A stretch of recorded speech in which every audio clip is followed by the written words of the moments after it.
어제는 빈 원더스에 다녀왔으니 오늘은 베트남에서 최대 규모의 동물원인 빈펄 사파리를 낱낱이 파헤칠 차례다. 입구에 있는 실제 크기와 비슷한 모형들을 보니 빨리 들어가서 실제 동물들과 마주하고 싶어졌다. 현장에는 매표소도 있었는데 역시나 우리는 미리 구매한 티켓의 QR을 보여드리고 빠르게 입장했다. 입장하자마자 가장 먼저 보이는 건 빈펄 사파리의 지도와 각종 이벤트를 진행하는 시간이 적힌 안내판이었다. 약 11만 평에 4,000마리 이상의 동물이 살고 있는 넓은 곳이니 시간을 허비하지 않으려면 대략적인 경로를 파악하고 가는 걸 추천한다.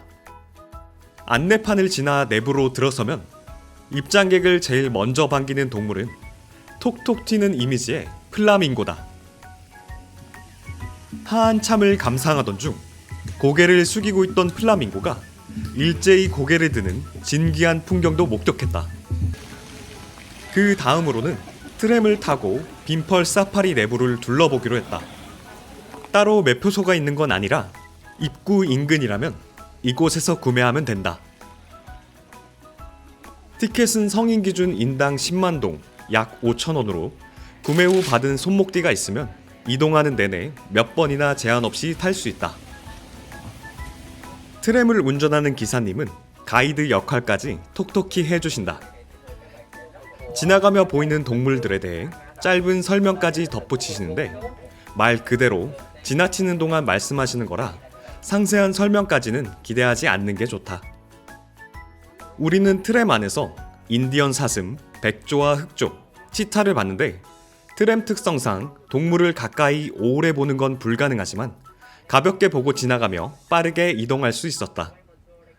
어느새 첫 번째 하차 포인트인 파충류관에 도착했다. 쏟아져 내리는 비를 피하면서 구경까지 할 수 있다니 일석이조다. 안으로 들어가자 다양한 파충류가 모여 있었다. 몸을 둥글게 말고 있음에도 크기가 상당해 보이는 뱀부터 형형색색의 이구아나까지 볼거리가 다양했다. 심지어 이구아나는 사실 공룡의 환생이 아닐까 싶을 정도로 그간 봤던 것보다 엄청나게 컸다. 실내를 지나 야외 공간에서는 여러 마리의 거북이도 볼 수 있었다. 사실 방문하기 전까지 거북이는 다 비슷비슷한 줄 알았는데 거북이도 다양한 종이 있고 생김새도 다르다는 걸 빈펄 사파리에서 깨달았다.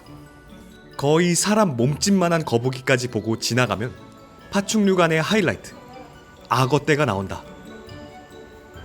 다행인지 불행인지 활발하게 움직이는 건 한 마리도 없고 대부분 물속에서 휴식을 취하고 있었다. 다만 악어떼를 감싸고 있는 펜스가 낮은 탓에 언제 튀어오를지 모른다는 게 아주 스릴 넘쳤다. 좌측에 있는 흔들다리를 지나면 그 스릴이 배가 될 테지만 안전상의 이유 때문인지 입구가 막혀 있었다. 육식동물을 보고 놀란 마음을 달래고자 코끼리를 보러 갔다. 3만 동, 약 1,500원이면 옆에 있는 상점에서 코끼리 간식도 구매할 수 있었다. 간식을 꺼내면 관심을 가지며 슬렁슬렁 나오는데 난간에서 미끄러지지 않고 아슬아슬하게 버티는 걸 보면 코어가 좋은 것 같다. 코끼리 앞에 있는 정류장에서 트램을 타니 영양, 물소, 호랑이를 지나치며 볼 수 있었다. 이번 하차지에는 낙타가 있었는데 사람들이 우르르 내리든 말든 밥을 먹는데 여념이 없었다. 우리에게 관심 없는 낙타를 지나 새소리를 따라서 들어가면 야생의 아프리카라는 거친 타이틀과 새 장이 나타난다. 예의 바른 새가 안내하는 방향에 맞춰서 걷다 보면 깨끗한 통창 유리 너머로 여러 종류의 새를 볼 수 있다.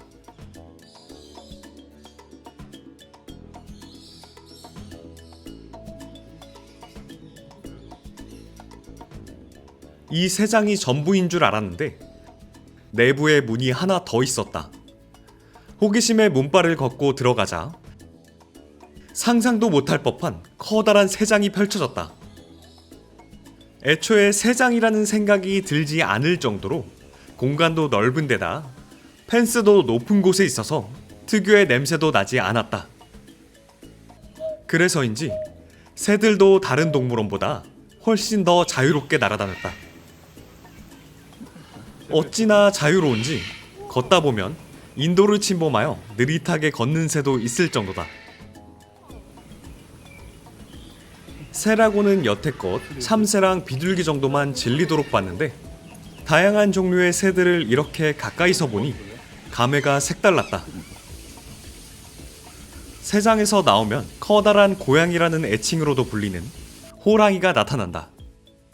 두툼한 앞발을 괴고 꿈뻑꿈뻑 느리게 눈을 감았다 뜨는 모습이 영락없는 고양이였다. 귀엽다는 생각도 잠시, 호랑이가 마음만 먹는다면 충분히 뛰어넘을 수 있을 것 같은 펜스 높이에 서서히 멀어지게 됐다. 위험 넘치기로는 호랑이 버금가는 사자도 있다. 사자는 무리 생활을 하는 동물로 알고 있었는데 웬일로 혼자 덩그러니 자리만 잡고 있었다. 물론 호랑이도 무섭기는 했지만 사자는 가까이에서 자세히 볼 수 있을 만큼 펜스가 훨씬 부실해 보였다. 단지 눈을 마주쳤을 뿐인데 뒷발로 시동을 걸길래 바로 눈을 피하고 자리를 옮겼다. 맹수들과의 간 떨리는 만남을 끝낸 후 마음의 안정을 얻고자 기린 레스토랑을 찾았다. 단순한 식당처럼 보이는 이곳은 숨겨진 비밀이 하나 있다. 바로 안으로 들어가면 자유롭게 활보하는 기린을 보며 식사를 즐길 수 있다는 것이다. 식당 내부는 어린아이도 가까이에서 볼 수 있을 만큼 펜스도 낮고 가림막 하나 없이 뚫려 있는 곳이었다. 허술해 보이지만 식당과 초원의 경계에 펜스가 하나 더 있어 침범할 수 있을 정도로 가까운 거리는 아니었다. 식사와는 별개로 간식 체험만 하는 것도 가능하니 관심 있다면 들렀다가도 아깝지 않을 곳이다. 구경도 마쳤겠다. 슬슬 출구로 가기 위한 트램을 타러 지정된 정류장으로 가던 중 예상외의 공간과 마주쳤다. 귀여운 얼굴로 사람들을 매혹하는 안락 꼬리 원숭이가 잔뜩 있었는데 자유롭게 활보하며 어깨에 올라타는 모습에 녹아내린 건 비단 우리뿐만이 아니었다. 어깨는 물론이거니와 머리에도 올라타는데 당혹감은커녕 간택당했다는 생각에 실실 웃음이 나왔다. 행복했던 마지막을 끝내고 트램을 이용하여 출입구 인근으로 돌아왔다. 입장할 때는 보지 못한 키드 주 구역에 사람들이 몰려 있었는데 알고 보니 새끼 염소가 울타리 없이 돌아다니며 사람들에게 치대고 있었다. 염소의 배웅을 마지막으로 빈펄 사파리에서의 일정이 끝났다. 빈펄 사파리는 동물복지의 보존 및 개선에 대한 협회로부터 인증받은 베트남 최초의 야생동물 보호공원이라고 한다.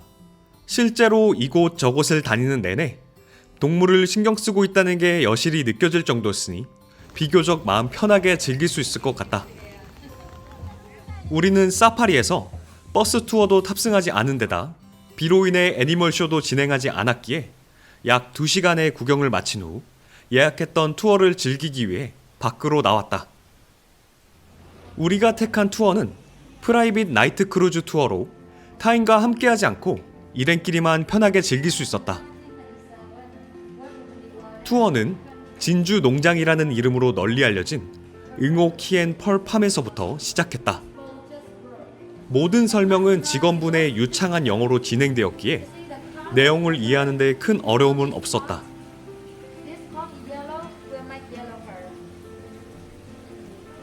하지만 백문이 불여일견이라고 일행 모두가 채집하는 방법에 관한 설명을 들을 때보다 바로 조개를 꺼내서 직접 과정을 보여주실 때 가장 집중했다.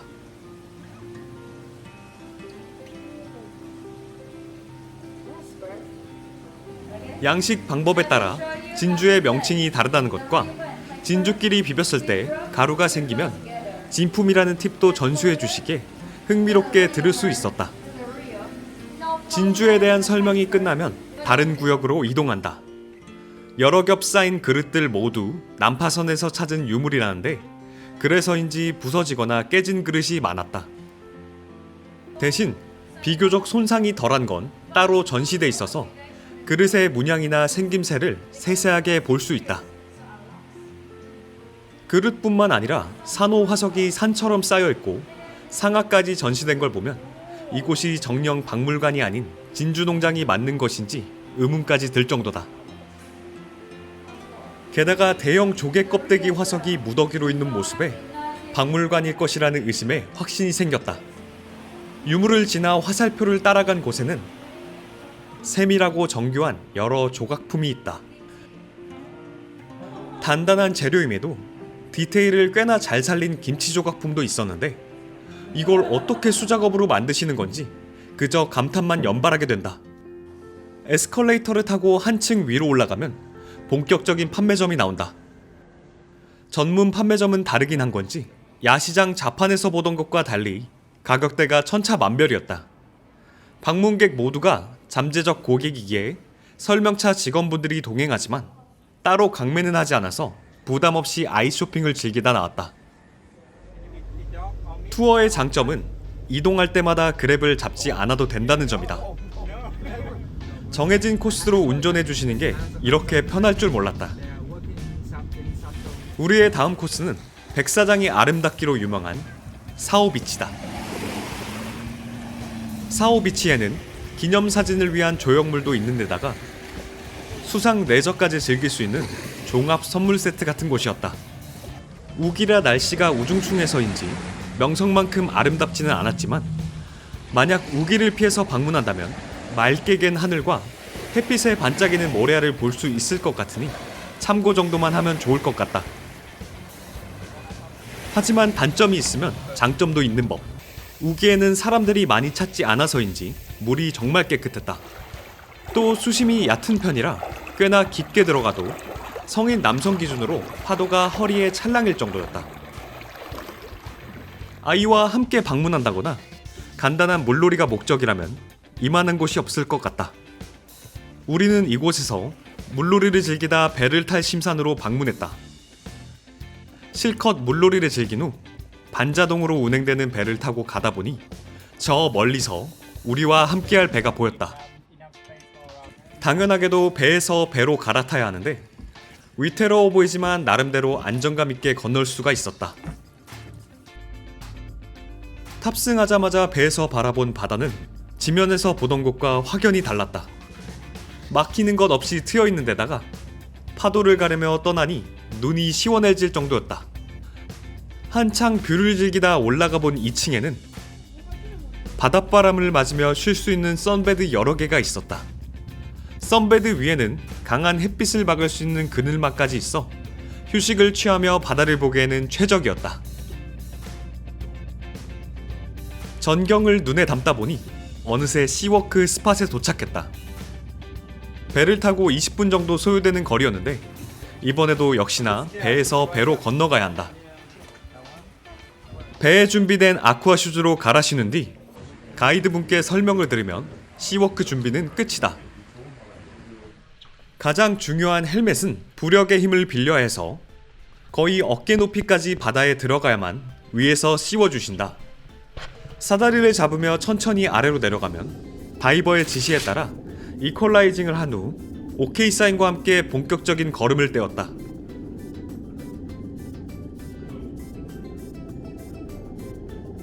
(2인 1조로) 다이버와 함께 움직이다 보니 안전하게 수면 아래를 휩쓸 수 있었다.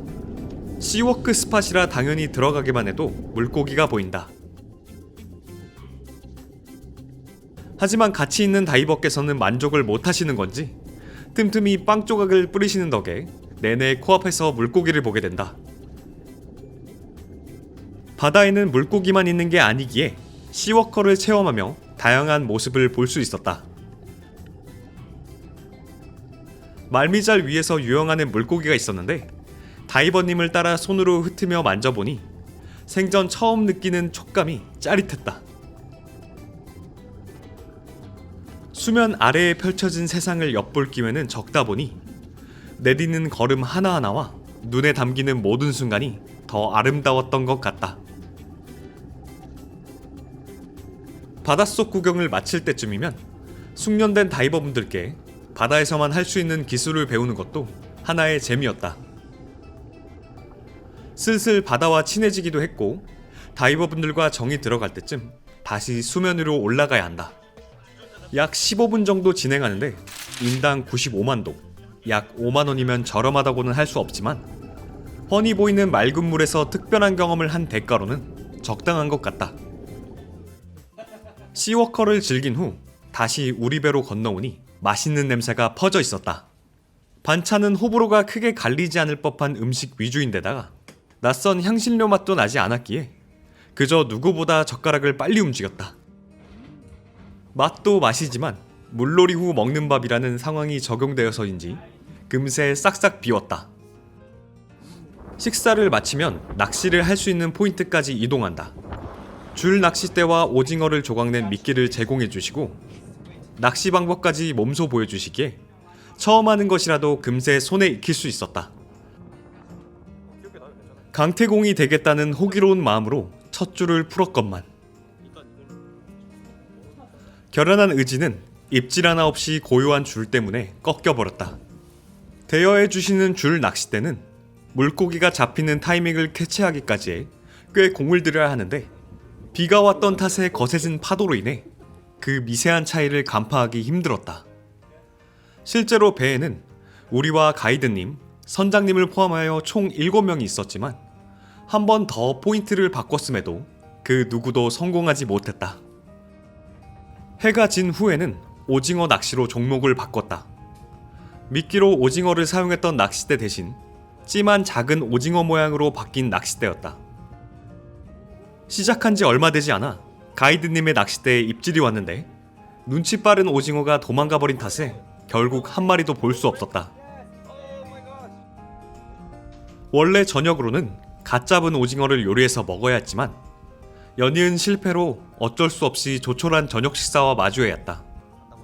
그래도 역시 선장님의 손맛이 잔뜩 가미되어서인지 꽤나 맛있었다. 낚시에 대한 아쉬움을 토로하기도 하고 오늘 하루 배에서 있었던 얘기를 얹다 보니 오징어 없이도 즐거운 식사 자리였다. 왁자지껄한 분위기가 좋아서 투어를 신청하는 사람도 있겠지만 잔잔하게 푸꾸옥의 감성을 느끼고 싶다면 프라이빗 투어도 좋을 것 같다. 시간은 오후 12시부터 21시까지 총 9시간 동안 진행된다. 프라이빗 단독 크루즈 투어인 만큼 원하는 시간대에 출발할 수 있지만 늦은 시간까지는 배 운행이 불가하기에 종료 시간은 같다고 한다. 일행들과 함께하는 것인 만큼 융통성 있게 시간을 조절할 수 있다는 것 또한 장점이다. 맛있는 저녁 식사였음에도 우리의 배를 가득 채우기에는 조금 모자랐다. 종일 바다에 있었기에 숙소에서 소금기를 씻어낸 후 현지인들이 많이 찾는 맛집인 보투칸에 방문했다. 별도의 출입문이 없는 개방형 가게이기에 그냥 가까이 가면 직원분이 오셔서 자리를 안내해 주신다. 테이블 위에 있는 메뉴판에는 메뉴의 사진과 가격, 무게가 적혀 있어서 주문하기 편리했다. 고민 끝에 우리는 여러 부위를 즐길 수 있는 콤보 메뉴와 이름도 같고 사진의 차이점은 모르겠지만 가격은 다른 안심 메뉴를 각각 시켜봤다. 이내 직접 불을 붙이신 숯불화로와 함께 테이블을 세팅해 주시는데 물티슈는 무료가 아니어서 사용시 개당 3,000동, 약 160원을 지불해야 한다. 활활 타는 화로를 보며 기다리다 보면 주문했던 메뉴와 함께 직원분이 나타나신다. 카메라에 잘 나오도록 직접 들어주시는 센스까지 완벽했다. 이내 불판 위에 올려서 하나하나 구워주시는데 뒤집는 타이밍과 써는 기술이 굉장히 노련하시다. 서서히 피어오르는 맛있는 냄새에 멍하니 고기만 보던 중 아까 메인 메뉴와 같이 주문했던 음료가 나왔다. 알고 보니 음료 같은 경우에는 옆에 있는 카페에서 따로 준비해 주시는 것 같은데 확실히 카페에서 만들어서인지 꽤나 맛있었다. 음료도 준비됐겠다. 알맞게 익은 고기를 한 점 먹을 차례다. 베트남 현지에서 생산되는 소고기는 질기다는 평이 많았는데 보투칸에서 먹는 소고기는 질기지 않고 부드럽게 씹혔다. 게다가 숯불향까지 입히니 고기의 풍미가 배가 되었다. 입맛을 마구 돋구는 덕에 결국 밥까지 주문해버렸다.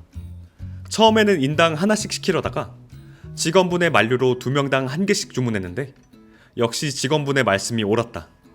큰 그릇에 한가득 담긴 걸 보니 절대 1인분이 아니었다. 보투칸에서는 고기는 물론이고 구울 때 더 맛있는 채소까지 직접 구워주시는데 그중 일본에서 가장 흔히 접하는 오크라가 별미였다. 구운 채소의 맛에 빠질 때쯤 안에 무언가 꽂혀있는 신기한 고기가 있었다. 대파랑 비슷한 종류인 줄 알고 별 생각 없이 집었는데 먹어보니 허브향이 입안에 가득 찼다. 레몬그라스와 육향, 이색적인 조합으로 먹으니 기름진 맛이 씻겨내리는 것 같았다. 식사가 마무리될 때쯤 가게 앞에서는 버스킹하는 분도 계셨는데 나름 현지 분위기를 느낄 수 있어서 오히려 좋았다. 기분 좋게 식사도 마쳤으니 후식으로 카페에 들렀다 가야겠다. 여행자 거리에는 이름 따라 여행자를 위한 스파, 식당, 카페, 가장 유명한 킹콩마트까지 없는 게 없는데 우리는 그 많은 상점 중 입구에 커다란 새가 맞이하고 있는 심커피에 방문했다. 은은하게 빛나는 간판과 대나무를 엮어서 만든 내부는 푸꾸옥만의 감성을 살리는데 한몫하는 곳이었다. 보투칸과 비슷하게 사방이 뚫린 오픈형 구조임에도 상단에 돌아가는 팬 덕에 전혀 덥지 않았다. 커피부터 주스, 스무디 같은 음료수 외에도 와인과 칵테일, 무알콜 칵테일까지 다양한 마실거리를 취급했다. 뒷면에는 브런치 메뉴도 있으니 가볍게 끼니를 해결하는 것도 좋을 것 같다. 자리에서 주문을 마친 후 미처 보지 못한 내부를 마저 둘러봤다. 소위 인스타 감성 카페라고 불리는 곳과 별반 다를 게 없었다. 중앙에 있는 미니 연못에는 잉어가 유유히 헤엄치고 있었는데 따뜻한 색감의 조명과 어우러져서 물멍하기 딱 좋았다.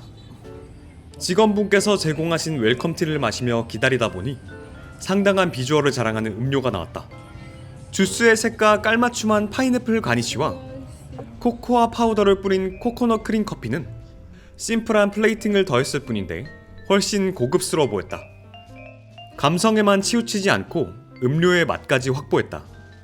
주스는 생과일을 사용한 듯 인공적인 단맛 대신 과일 본연의 단맛과 상큼함이 조화로웠고 코코넛 크림 커피는 진한 에스프레소와 코코넛의 부드러움이 한데 어우러지는 맛이었다.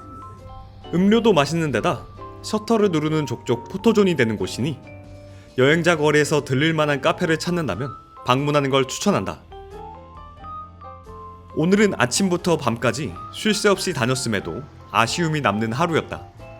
여행지에서 만나게 된 인연은 고작 하루뿐이더라도 정이 들 수밖에 없는데 친절한 선장님과 가이드 덕에 재밌었던 모든 순간을 아쉬움 대신 푸꾸옥에서의 추억으로 남겨야겠다.